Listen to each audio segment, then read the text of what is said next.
A lot of people have been asking me to make a mage melee hybrid DPS guide, and with combat changes looming in the near future, there's a beta coming out in February. I think what I'll focus this video on is understanding the big picture ideas of hybrid combat in RuneScape 3 to help you guys understand what's going on a fundamental level. So without any further delay, let's go ahead and get right into this video. And to start off, hybrid combat in RuneScape is simply bringing two or more combat styles to a PvM encounter. This doesn't necessarily have to be mage melee, which happens to be the most common, but it could also be range melee, it could be mage range, you could add necromancy into the mix if you want. By definition, hybrid combat is just bringing two or more styles. Now, some confusion I will see people have when they're trying to understand hybrid is thinking that it is a specific rotation that you do and you just switch in between the styles kind of indeterminately to get some benefit, but the best way to understand the benefits of hybrid is by looking at the ultimate abilities. So I have the main three ultimates up here on screen for you. The main three being Berserk, Death Swiftness, and Sunshine. And yes, for clarity's sake, I am talking about greater Death Swiftness and greater Sunshine. But if we look at these abilities, the cooldown for all of them is 1 minute long, but none of their durations even come close to this figure. Zerk by default is 19.8 seconds long. If you're wearing vestments, it's 26 seconds. And the Mage and Range ultimates last for 38 seconds, which is considerably longer, but it's still not close to the 1 minute mark of which the ability's cooldown is. And since these abilities do not share cooldown, if you've noticed with some abilities in RuneScape, say Hurricane and Destroy for example, if you press Hurricane with melee and swap to your two-handed abilities, Destroy will also be on cooldown even though you technically didn't press it. That is not the case for any of these three ultimates, and if you had enough adrenaline, you could press these abilities back to back, but getting 300%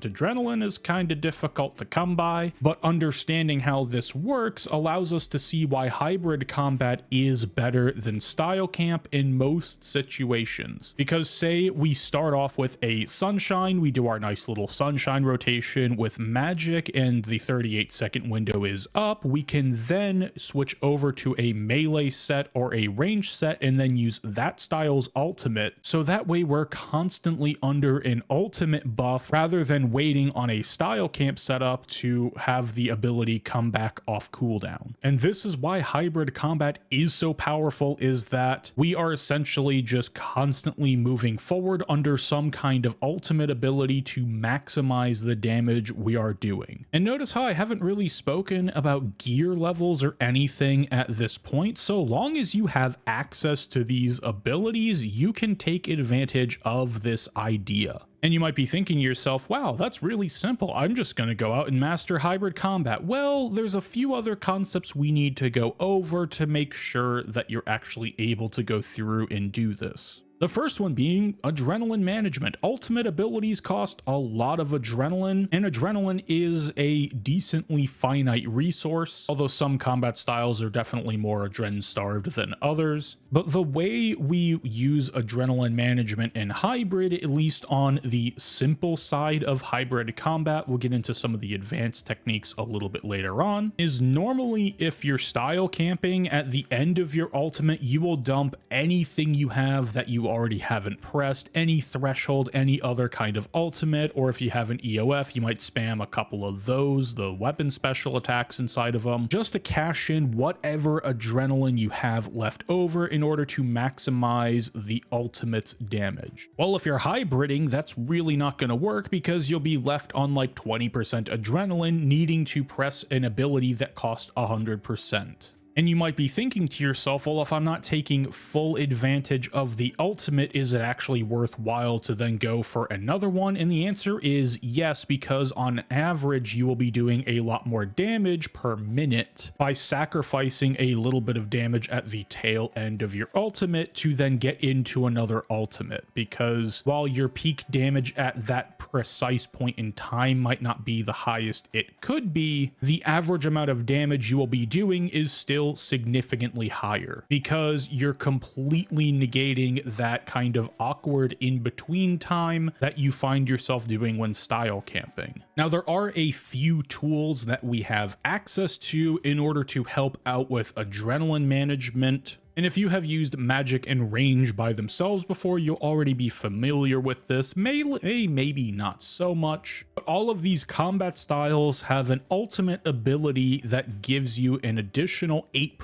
adrenaline for a 30-second duration anytime you land a critical strike. And while this damage is random, especially for people using magic and having the tsunami buff up, it is really nice not only for just getting damage out inside of the ultimate abilities, but you can then use these to your advantage with something like greater ricochet and a hydric swap, meaning you're using something like royal crossbow or wyvern crossbow or even an eldritch crossbow if you want to be a baller like that, to use the greater ricochet ability, getting its 7 hits out, which all have a chance to land a critical strike, plus the effects from the hydrix bolts, the enchanted ones. Using things like this in combination with these abilities can really help you with adrenaline management and getting directly into another ultimate ability. Now, the way I like to manage this is I usually will have all 3 with me, because if I'm using, say, magic melee hybrid, for example, I already have meteor strike from my EZK, magic has tsunami built into it, and my Greco swap also has access to incendiary shot because it is a range weapon, incendiary is a range ability, so on and so forth. And the convenient thing about these abilities is they also don't share cooldowns in any way. You could, in theory, press them all back to back to back if you had enough adrenaline, just like before with the damage buffing ultimates. And since the cooldowns are 1 minute and the effect lasts for 30 seconds, in theory, with 2 of these working back to back, you will always be under the critical strike adren buff from them. Although I do like to use the 3rd one to kind of kickstart the process. And these concepts of balancing out these abilities within our rotation is what allows us to really get a good grasp on adrenaline management. And while critical strikes in nature are completely random, there are averages you can assign to them mentally, and just you'll get a feeling over time of when you can push your luck and when you need to hold back and just save adrenaline and save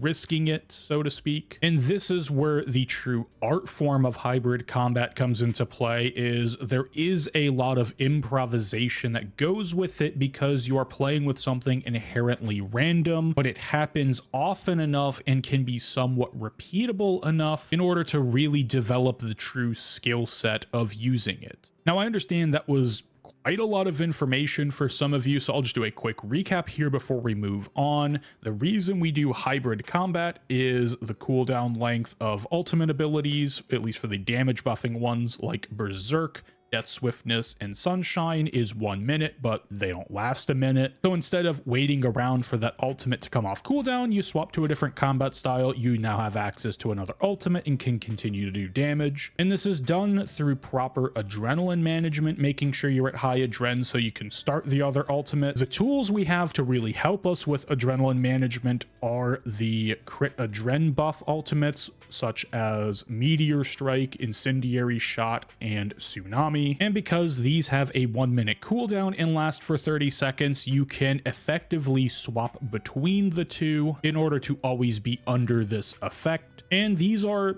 essentially the main guiding principles in order to do hybrid combat. Now, you may have noticed that I haven't spoken really at all about necromancy in this type of hybrid situation, and there are places where you can do like magic necro hybrid or melee necro hybrid. I've seen magic necro hybrid used at Zamorak for solo pushing, although hybrid is a loose term because it's not really the traditional sense. You're really just using necromancy to quickly kill the witch so you can then go and do magic on Zami. And apparently at some casual style AOD or something like that, there's like a melee necro setup that works. I don't do AOD, so I really wouldn't know, but I have heard a few people do this and say it does work. But the reason I don't include necromancy in most hybrid setups setups is because necromancy abilities do not benefit from crit adren buff at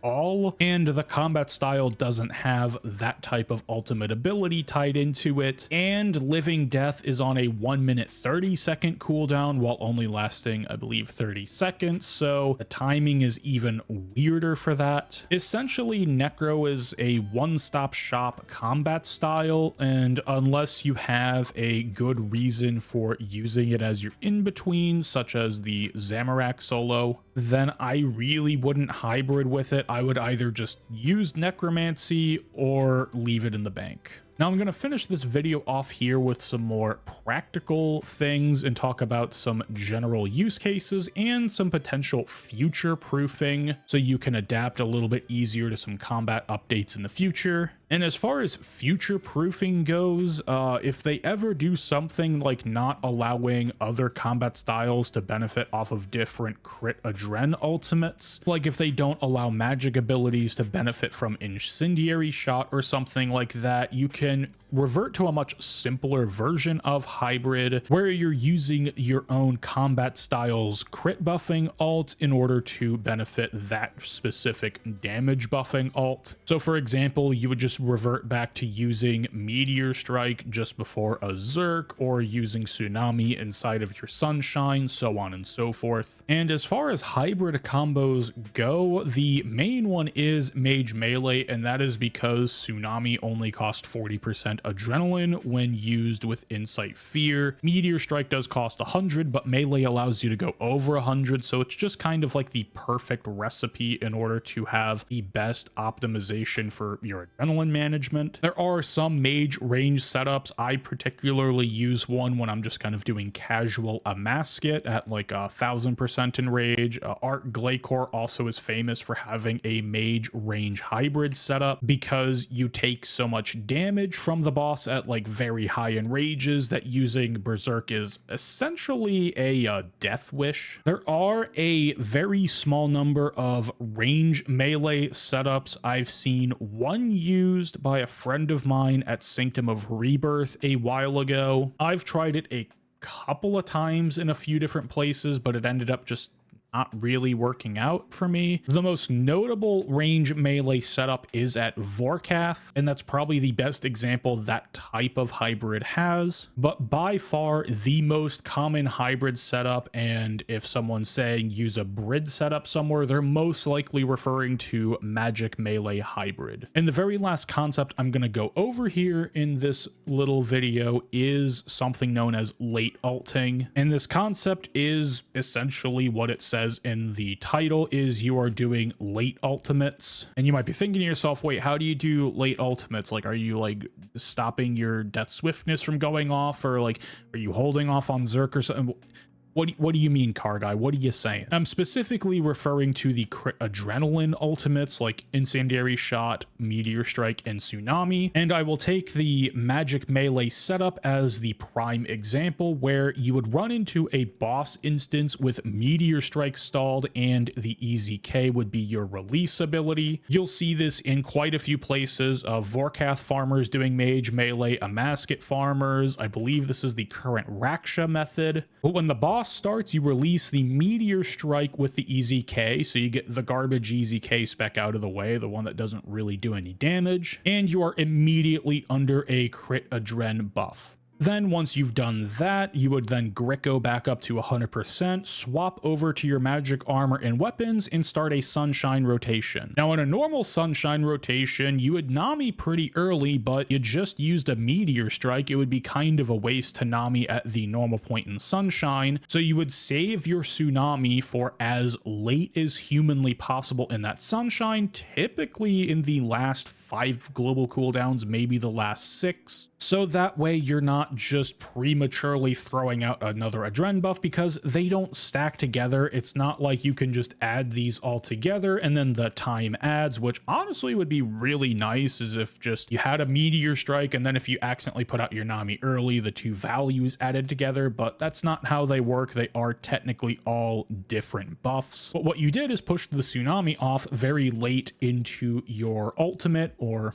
late alting. You'll more likely hear this referred to as late Nami, late Meteor, late Incendiary, something like this. It's not exactly 100% agreed upon terminology. When you hear someone speaking in high-end PVM terms, you will have to do a bit of context clue hunting because not everyone says the same things, but I digress. And then what you do after your Sunshine has run out, then you can swap over into your melee gear and then start the Zerk, and then you have a bunch of adrenaline there to spam out all of the damage you need. And some people will even go as far as to bring a Death Spore swap and try and get a Natural Instinct for free before they start their Zerk. That is something even more advanced and is very much a nuanced type of thing, but I wanted to bring up this concept of doing your crit adren buffing ultimates late inside of that style's ultimate, so that way it makes it easier for you to constantly be under that buff. So now when you look at someone's preset, say on a live stream or in a video, say one of mine where I've done a hybrid setup, and you just see the inventory worn equipment and it looks like this one or even this one. Now that you have a basic understanding on how hybrid combat actually works, you can then look at these presets and start to pick out the finer details in them and start to understand why they look a certain way. You might be able to pick out, oh wait, this person's just bringing this switch because it helps out their Sunshine rotation, or this person's bringing these EOFs because they want them for both combat styles. And then slowly over time, you'll be able to look through people's inventories where they once just looked like a jumbled mess of a casual 28-way swap, and be able to now actually pick apart and really start to understand and learn why people are bringing certain pieces of gear in their inventory setups. Alright, I have rambled on long enough on this topic. Hopefully y'all aren't too confused and you're actually able to understand what I was talking about. If you have any questions, feel free to leave them in the comments below. I didn't include any example rotations on this video just because this is more of a concept video, more of a educational video to help you understand the big picture ideas, to give you a foundation to then go out into the game or into Twitch streams or wherever you're watching more RuneScape content, and be able to understand and ask questions and continue to learn on your PVM journey. Also, we have the combat beta coming out soon, so didn't want to do example rotations because they might be outdated in 35 seconds, who knows, but I digress. And that's all I really have to say about that.